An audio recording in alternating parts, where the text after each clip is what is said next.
你嗎？手執鮮花的一個，被我沉在夢裏，暗中相約在這下。承諾站在夕照後，斜陽別你漸離去，亦會不歸家，期待我嗎？是你嗎？能否輕輕轉身嗎？讓你回來靜聽我的心裏面說話。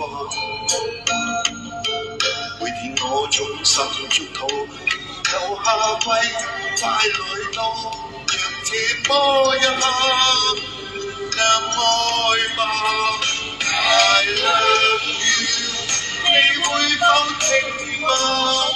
你會否也像我，渺渺等待遙遠仲夏？